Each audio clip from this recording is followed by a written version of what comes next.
This is the voice of Bold Business Radio, and I'm your host, Jessica Duell of Red Direction. You are listening to The Best Question. I have to tell you that I love The Best Question. And in fact, you listen to my shows enough. You know I like questions. You know I like to create questions on the fly. And there's a reason for that. And I think some of that comes through in the dialogue that Jeff Sherman and Scott Scowcroft have with me today in this panel discussion.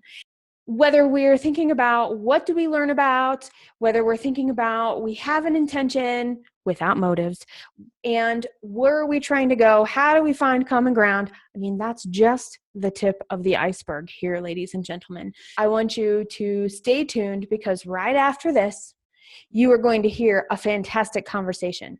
And before we get there, I want to introduce you to Scott Scowcroft. He happens to be our technical producer for The Voice of Bold Business, and he's joining in on this conversation because he enjoys this type of conversation and thought-provoking process just as much as myself and Jeff. And I have to admit, what he does with the Scott treatment reflects that. He takes something that you give him in video and he figures out what it is supposed to actually become and edits it that way. Speak from experience. You guys listen to all these shows. You know it too now. And Jeff Sherman of Sherman Speaks is the developer of Core Theory. It's the quadrants of accountability, character, opportunity, relationships, and education. We'll see you right after this. Welcome to The Voice of Bold Business, the show that provides everything smart leaders need to evaluate situations, build relationships, and create solutions. Jessica Duell candidly talks about the skills necessary to build tenacity and do more with less. And now, here's Jessica. The idea, what we want to explore is, how do we ask the best question? It takes focus. Asking the best question actually takes gathering some information. But you can't ask random questions to get specific answers. So you do have to be trained a little bit in information gathering, cues, and things like that. We've talked about some of that on previous shows. I recommend they go. Asking the right question dials it in. And that is something that they're going to have to think about.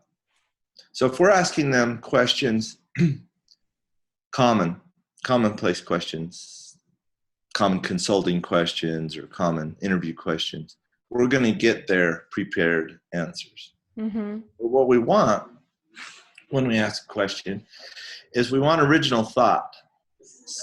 In other words, they have to compile the answer. And then you get such a better response. So if I said to you, do you recall who gave you your favorite set of earrings?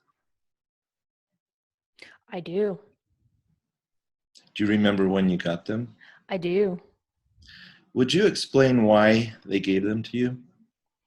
I gave them to myself. It was the first nice jewelry I ever But bought. I said that someone gave to you. You cheated. Because people don't buy me jewelry because I'm hard to shop for that way.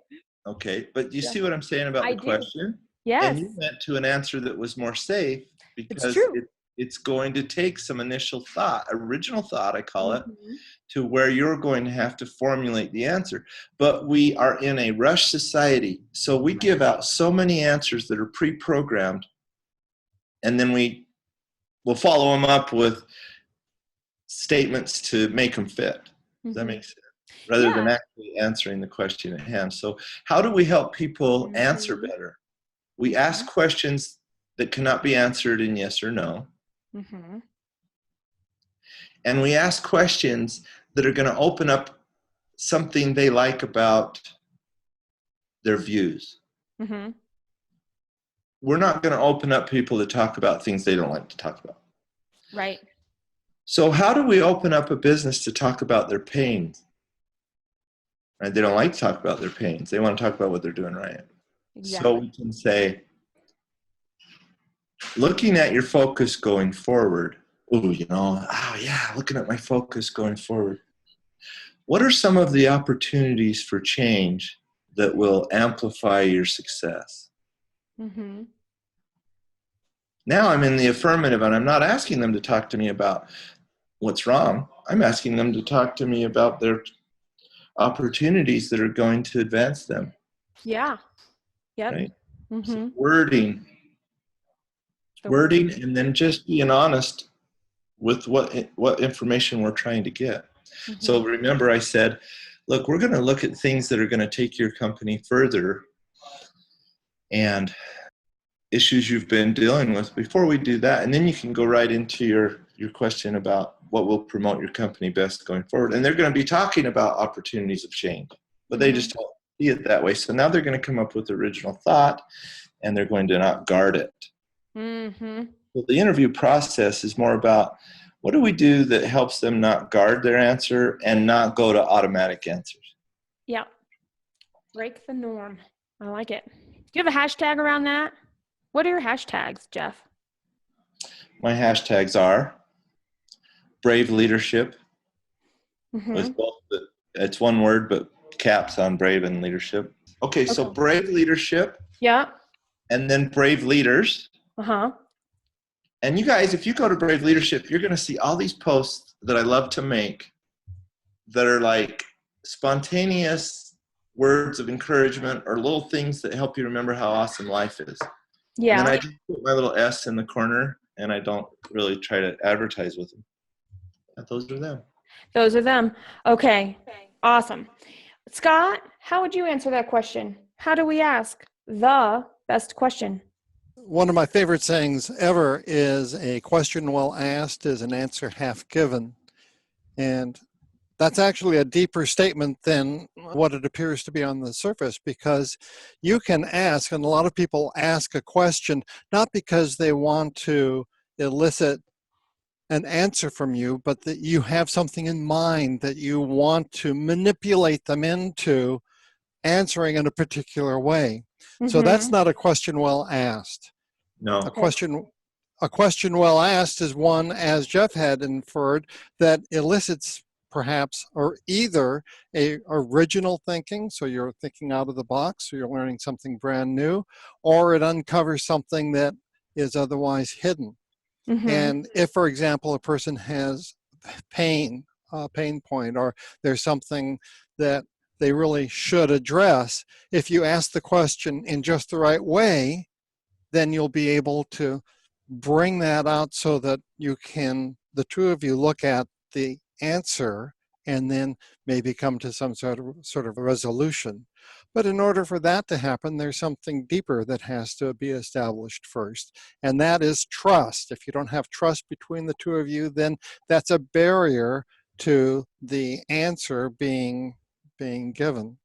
That's how I would begin to answer your question, Jess. So you're saying in the preparation of a communication where you're going to ask someone to dig a little deeper, Scott, you're saying before you do that, even the most prepared questions will have less efficacy if they are not built upon a trust.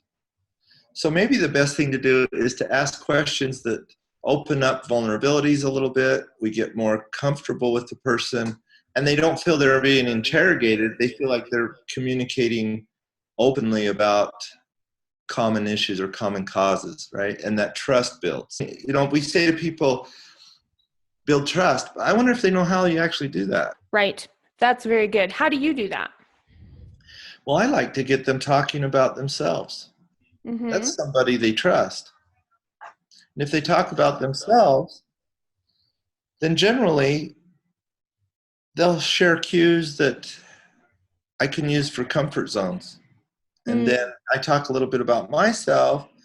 They can now relate relationships. They can now build common ground. And that's where I think that trust starts. Mm-hmm. And then, you know, like I remember coming into a meeting, and I don't recall, but it was like my shirt was spilled on or something was wrong. You know, maybe I had two different shoes on. Who knows? And it just put everybody at, okay, we're human, right? It was a laugh, and we all laughed, and then we started talking, and the meeting was amazing. Mm-hmm. It lowers tension. So I think getting them to talk about themselves, to recap, Mm-hmm. Sharing something about ourselves, build upon common ground is probably a great start. Mm-hmm.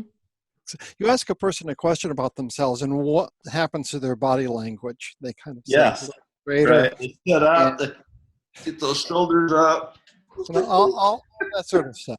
I can only imagine you get past the introductory questions, and then you can start digging into some more of the more interesting components. That only really happens if there's also a little bit of a sincerity there. If I'm asking questions, Jeff, and you kind of, people can smell a rat a mile away, and if you, Oh, yeah. you're seeing that I'm asking these questions and I'm really not interested in you, then what type of answer is that going to elicit? It elicits the answer of, what is your point? What are you getting at? Why are you here? If you're insincere, or if you've got a little too close to the pain too soon, they're going to say, is there a point to this? That would be a great topic. How to ask the uncommon question. And let's do that. What's the process? I mean, if we're looking for uncommon questions, what's the process to find them? Who are you asking these questions to? A total stranger? A spouse that you love dearly? A neighbor whose dog got in your yard? We got to know the relevancy. We have to know the parameters of the conversation. And then we need to look clear ahead at where we want the conversation to go. Because if we don't have an end result, then you and I and Scott, we're just talking. Neither party knows the end result. But if you up front with your question, and today I'd like to get to the deeper end of your fiscal year compared to last year, and I want to do that by looking at opportunities. Now they're putting it into a mindset. Mm-hmm. They're comfortable, and they're not going to ask the question, where is this headed? Mm-hmm. They already know. Mm-hmm. So we put them at ease on the end. We put them at ease at the start. And we know each other's communication and the purpose for it. Now that's going to help a lot just right there. Do you want to add anything, Scott? The opposite of questioning is listening, I guess. How can you listen if the other person is not talking? So I guess maybe that's the juxtaposition. If you can elicit the response from in this case, the employee, that's half the battle. The other half of the battle is the topic. It's up to you to decide the purpose for the meeting and what the end goal is, and then to guide the conversation so that it will be in that arena. And it can be, when you're talking about supervisor, you're always thinking, well, it's disciplinary or there's something wrong. It could be that there are things that are right.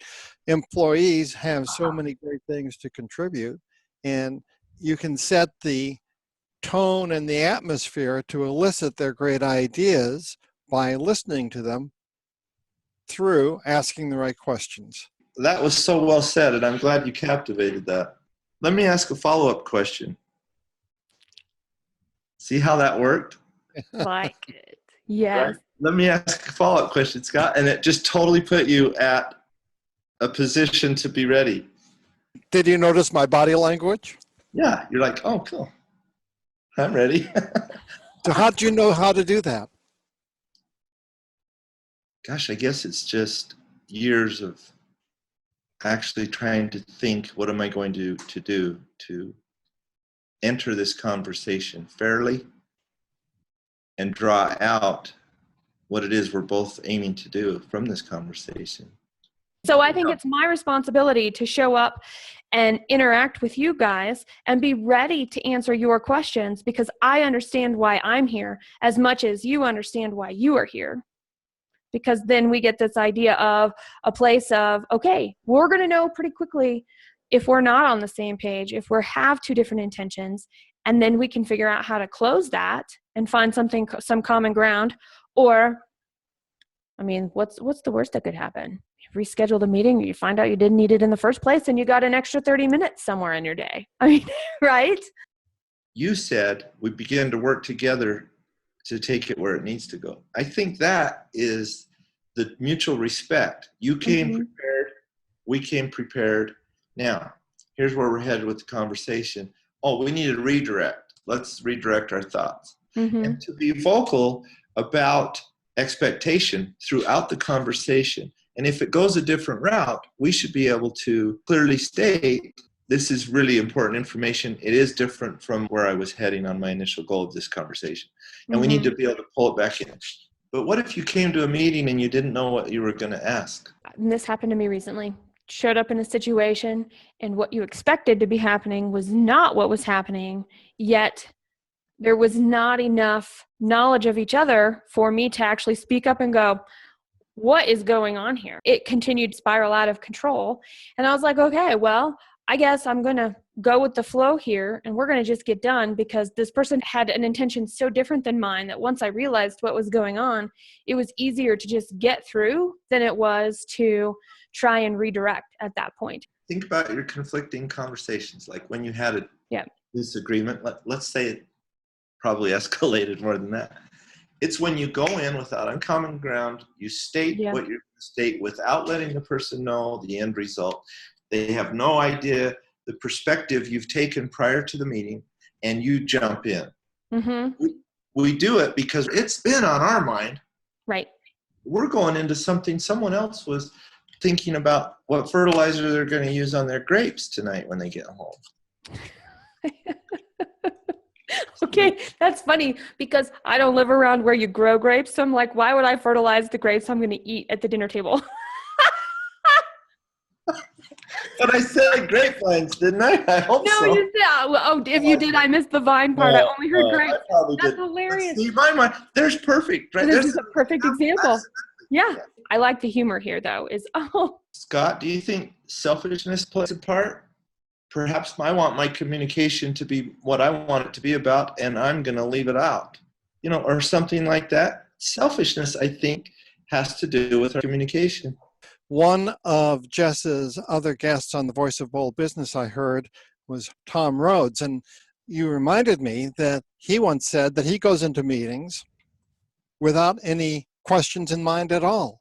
What he wants to do is to have the people go around the table and for them to contribute whatever it is that they want to contribute or they have to contribute. So he doesn't go in with any questions ahead of time. He lets what they have become the agenda for the meeting and his management style. Does that mean that selfishness is bad? Well, I don't know. Maybe it's like technology. Technology is neutral. You can use it for the forces of good or the forces of evil or whatever. So maybe that's not a very skillful question that I would be asking if I were to be asking is selfishness good or bad. Somewhere along the line, what's popped into my mind is that there's another realm of asking questions as well, and that's a prosecutor in a court of law. So you're up on the witness stand and you've got a lawyer, the side, it doesn't matter. They're asking questions not to elicit information from you, but to, well, I mean, that's the case, to elicit information, but they've got an agenda if they ever had. And they'll ask a question and a second and a third, and by the time they get to the fourth or fifth question, it's like a chess game, isn't it, right? You're checkmate. Because you said this, that, and the other thing, the only conclusion that we can have is that my defendant is not guilty. How do you know if somebody has motives when they go into a meeting like that? Well, transparency. How many people do you know that are actually transparent? We talk about it a lot, but that's a skill that a lot of people still have a long way to go. I want you to chime in on this, Jeff, because I think you'll have some really valuable things to say. But if you're in a I'm glad you think that. I do. Sincerely. If you're in a well-organized working unit, doesn't the leader of that want to set a tone that is transparent so that people won't have to try and read between the lines, that you can quickly get right to the point and you don't have to try and expend extra energy to figure out what's really going on because it's there, because everyone is transparent? This goes right back to where we started a little bit ago of what are the parameters of the meeting? What is the end goal? Why are we together? Those things have to be understood, or else we go into some form of assumptions. We almost base assumptions on former schemata of this setting, or last time I was here in this room, this is what happened. We have to state up front what we're doing. And I think it's true with any meeting. Mr. Rhodes says he opens it up to thought. I love that. That's a great approach. Ladies and gentlemen, in this meeting today, we're going to open it up to thoughts that you've been having. We're going to go around the room and we're going to share things that are on our minds. Doesn't that put an understood parameter, an understood reason of the meeting? But if I did that 6 meetings in a row, and then I came in and I started talking straight out and started asking questions and wasn't allowing anybody to talk, they're going to feel like something's wrong. And it might just be that the last 6 times I did that, I didn't take a turn, and I want to do it now, right? But they will not see it that way because they don't understand the norm is shifting. And I think there's so many meetings. It takes a really good meeting to get anything done. It's almost better to have no meeting and just talk to people one-on-one. Mm-hmm. If you're going to pull that many people together, you ought to know what the focus is. They ought to know what the focus is. They should have time to have thought about some things. And then when you come in, ask questions that are refreshingly new about those topics that will create initial thought. You will get better answers. You will get more resolve, and they will have buy-in because they're not pre-programming the solutions for the meeting of the day. But if they go in without any thought at all towards it, then their thoughts are going to be sincere, but they're going to be so random because they haven't placed them in context. Contextual meeting with an agenda, clearly stated questions, respect for the answers. And don't you love it when someone acknowledges you for having contributed to the meeting with at least, Jessica, thank you for that. That was well said. Or do we okay, Scott, what are your thoughts? You know what I mean? Right. A little recognition, a little humanity is a big deal.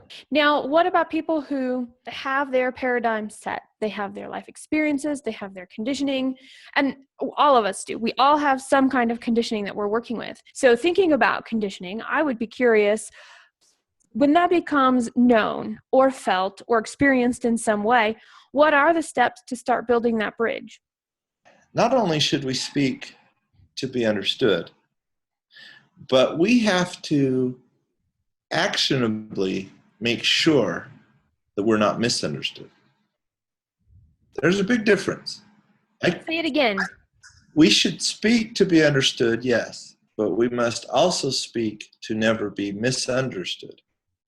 Mm-hmm. Someone may very well understand what it is we said, but without proper inference, wouldn't it be a total misunderstanding? We tell a child, do this. They go do something that's perfectly in harmony with what we said, but it was out of context. So they understood what the words could have meant, but they misunderstood the meaning. It's the perfect example because we do that at work too, don't we? Leaders that are around doing what they do, they say to go do something. And if there is not that shared meaning, that common ground, that place that everybody's working from, the result is going to be in line with the words that were said or with the understanding of the individual, yet it was out of line with what the actual initiative or the goal or the milestone might have been. You make a really good point there. And it's an extra responsibility as somebody who leads people for telling them to go do something or asking them to show up and contribute in some way. And there's no understanding. There's just unnecessary dissonance there. It's not like we're going to sit down and think about every meeting we're going to go in today, right? Right. Yeah, truth. Somebody stops in my office and says, hey, can you shoot into my office for a minute? I don't have a context, but wouldn't it be better just to say, instead of saying, hey, jump in my office, wouldn't it be better if we actually got good at this and we came in and said, I'd like to speak with you about AT&T and that concept we were putting together for them.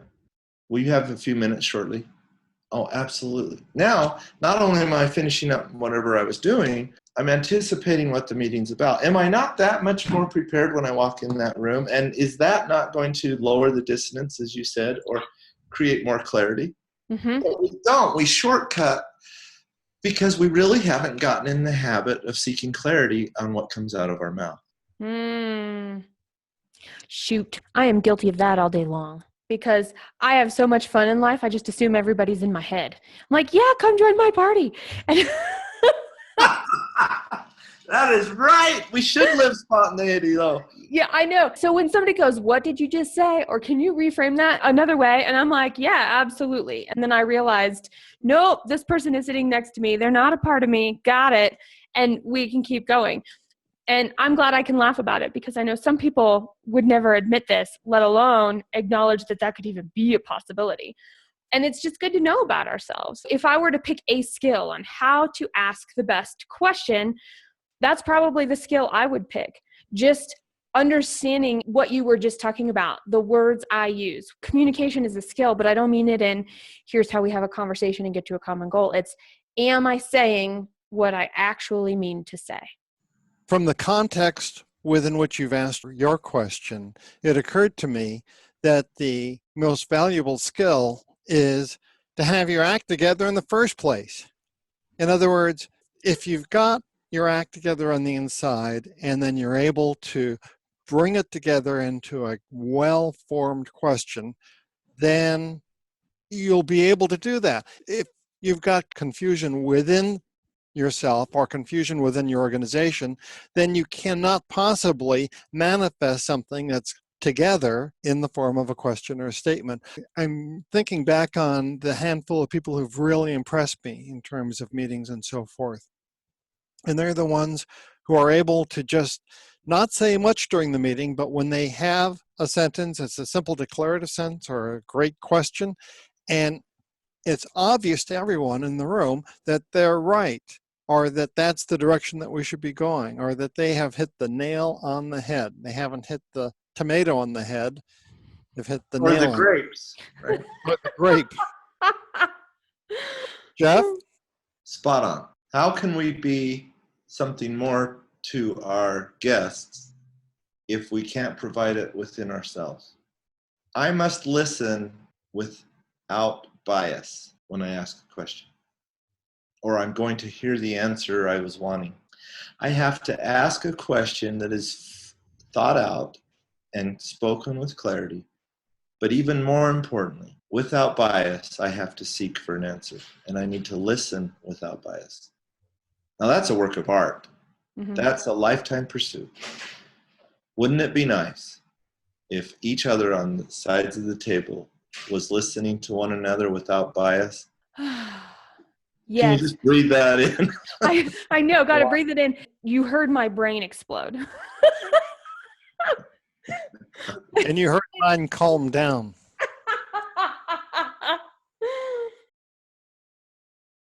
You will find all of the notes at voiceofboldbusiness/P54. That is voiceofboldbusiness.com/P for program 54. You can also search for the best question.